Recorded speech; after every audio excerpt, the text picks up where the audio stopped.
옥외 배관공사, 건축공사 전, 중, 후 중에서 언제 하는 것이 가장 좋을까요?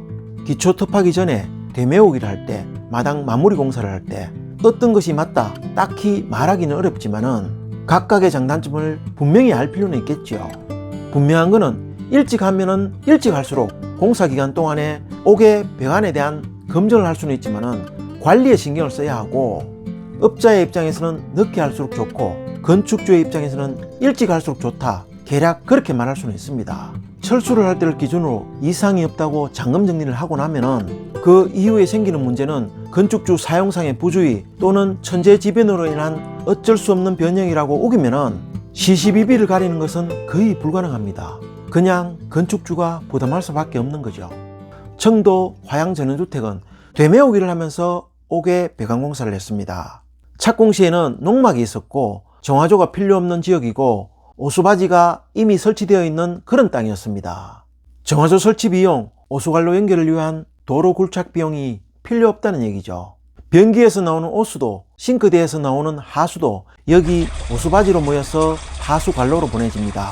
하지만은 이 오수바지에는 하수관로에서 올라오는 악취가 항상 고여 있습니다.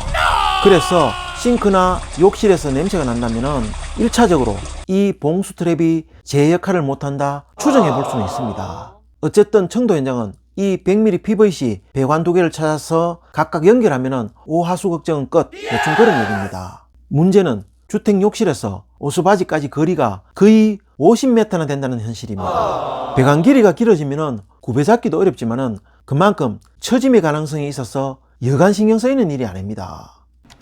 마당에서 배관을 어디로 배치해야 될까요? 저는 가능하면은 모든 배관은 건축물에 최대한 붙여서 끌고 나갑니다. 골조 양식이 끝났다 하더라도 마감 공사를 위해서 포크레인, 덤프트럭, 크레인 등 수많은 중장비들이 마당을 누빕니다. 신경 쓰이는 일이죠. 바퀴가 푹 빠지는 순간에 정말 욕 튀어나옵니다. 특히 회전 방향이 짧아서 왔다 갔다를 반복하는 지게차는 비 오는 다음날 배관에 가장 치명적인 존재입니다. 이런 중장비들에게서 배관을 별 탈 없이 보존한다는 것은 쉬운 일이 아니죠. 살면서 마당을 파야 할 때가 있을 텐데 건축물에 붙어 있는 배관은 찾기도 쉽습니다. 그래서 곽 소장은 배관을 가능하면은 건축물에 붙여서 시공을 하죠. 배관을 어떻게 보호해야 할까요? 배관을 하기 위해서 보통은 쪽바가지로 파서 배관을 하고 채바가지로 흙을 쳐서 배관 하부 공간을 메꿉니다. 돌은 떨어지면서 배관을 파손할 수도 있고 흙은 그나마 배관 하부에 보기 좋게 밀려 들어갈 수 있기 때문이죠. 그런데 배관 하부가 충분히 채워졌는지 확인이 어렵고 더구나 지표수가 흘러 들어가면은 흙은 물을 따라 쓸려 내려갈 수도 있어서 배관 하부에 큰 싱크홀이 생길 수도 있습니다. 그러면은 부분적으로 처짐이 생기고 심한 경우에 배관 조인트 부분이 빠지는 경우도 있습니다. 청도 전원주택은 혼합 석분을 차고 넘치도록 넣었습니다. 거기에다가 데코바루로 다짐을 하고 배관을 고무망치로 두드려서 진동을 주면서 다짐을 한 번 더 했습니다. 맨홀을 PE 이중 벽관으로 만들었습니다. 곽 소장이 현장에 들어와서 PE 이중 벽관을 맨홀로 사용하는 것을 보고 감탄하시는 분들이 상당히 많습니다. 보통은 기성품 사각 PE 맨홀을 쓰거나 드물게 콘크리트 맨홀을 사용을 하죠. PE관을 맨홀로 사용한다, 뜬금없다 생각할 수도 있지만은 우선은 4m짜리 PE관 하나로 6개의 맨홀을 만들 수 있을 정도로 가격이 저렴하고 필요한 높이로 커팅을 해서 사용도 가능하고 배관 유입, 유출의 방향을 마음대로 조정이 가능합니다. 기성품 맨홀은 직선 또는 직각 방향으로 밖에 배관 배치가 안 되죠. 600mm PE관을 사용하면 작업자가 들어가서 작업도 가능합니다. 다만 외부 충격에 의해서 찌그러질 수 있기 때문에 곽 소장은 몇 가지 방법으로 보완을 합니다. PE관으로 만든 맨홀은 주변에 흙을 채우기 전에 내부에 스티로폼으로 보양을 합니다. 찌그러지지 않도록. 맨홀을 매립하고는 최대한 빨리 몰탈로 바닥을 만들어 줄 필요가 있습니다.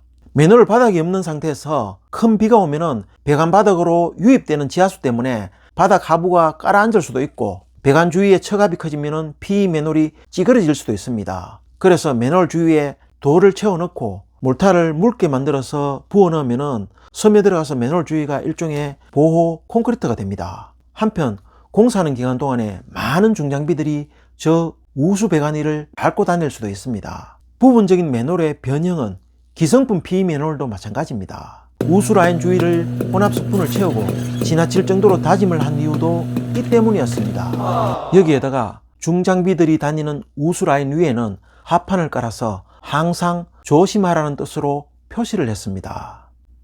이렇게 집수등 4개가 연계된 우수 라인이 완료되었습니다. 오하수 라인까지도 매립이 완료되었습니다. 어쨌든 물이 잘 빠지는지 실험은 해봐야 되겠죠. 오수 라인에서 제일 먼 양변기 배관, 그리고 하수 라인에서 가장 먼 세면대 배관에 각각 수도 배관을 틀어봅니다. 이 오수바지에 물이 잘 빠져나오는지 확인을 해봐야 되겠죠. 그리고 봉수 트랩이 있는 쪽에 제대로 하수관에 연결이 되어 있는지 확인도 해야 합니다. 현장용 화장실을 설치합니다. 이동식인 푸세식 간이 화장실 설치를 권하시는 분들도 있지만은 곽 소장은 늘 얘기하지만은 먹는 것과 화장실은 아무리 노가다라도 제대로 하자는 것이 제 소신입니다. 공사하는 동안 이 화장실과 오수 라인은 항상 확인과 검증의 대상이 되겠지요.